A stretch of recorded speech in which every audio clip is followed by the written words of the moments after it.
জয় মা তারা, জয় গুরু বামদেব। বিন্দুগিরি মহারাজ সাধু বাবা আজ এসে পৌঁছালেন বরুল মা তারা মাতৃ আশ্রমে।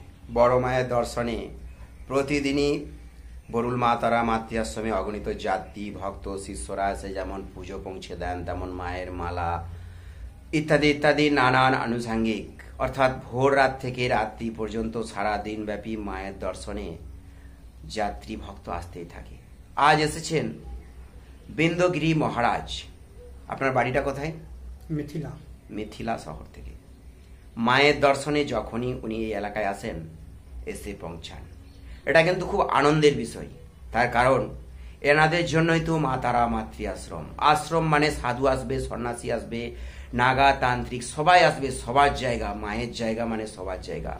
প্রতিদিন ভোর 5টায় আপনারা দেখেন বরুল মা তারা এই মাতৃ আশ্রম থেকে প্রচারিত আমি সঞ্জয় দেবের ভোরের তারা চ্যানেল। আজ রথযাত্রা, এখন বেলা 11টা। সাধু বাবা হঠাৎ এসে পৌঁছে গেলেন বরুল মা তারা মাতৃ আশ্রমে। তার কারণ হচ্ছে বড় মায়ের দর্শন আলাদা দর্শন। প্রভু জগন্নাথ যেমন আজকে মন্দিরের বাইরে ঘোরাঘুরি করেন, তেমন মা তারা মন্দিরের বাইরে ঘোরাঘুরি করেন। আজকের দিনেই তারা সকল ভক্তের কল্যাণে দর্শনের জন্য বাইরে আসেন। এটা খুব কৃপা লাভের বিষয় এবং আনন্দের বিষয়, এবং আমিও খুব ধন্য এবং খুব ভালো লাগছে যে মহারাজ সাধু বাবাকে বরুল মা তারা মাতৃ আশ্রমে পেয়েছি। অর্থাৎ এটা কিন্তু সাধু সংঘ, বড় সংঘ, সাধুর আগমন, বড় আনন্দের এবং বড় সুখের।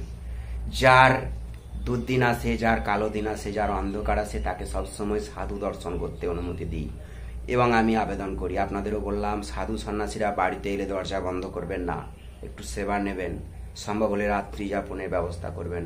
আমি বরুল মা তারা মাতৃ আশ্রমে সাধুদের রাত্রি যাপনের ব্যবস্থা করতে পারিনি, চেষ্টা থাকলেও ইচ্ছা থাকলেও, কারণ আনুষঙ্গিক পরিকাঠামো করে উঠতে পারিনি। আপনারা অনেকেই জানেন যারা মা তারা মাতৃ আশ্রমে এসেছেন বা ঘুরে গেছেন।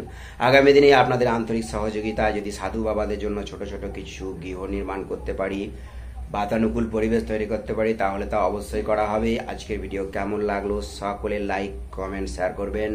জয় মা তারা, জয় গুরু বামদেব। জয় মা তারা, জয় গুরু বামদেব। জয় প্রভু জগন্নাথ দেব। নমস্কার।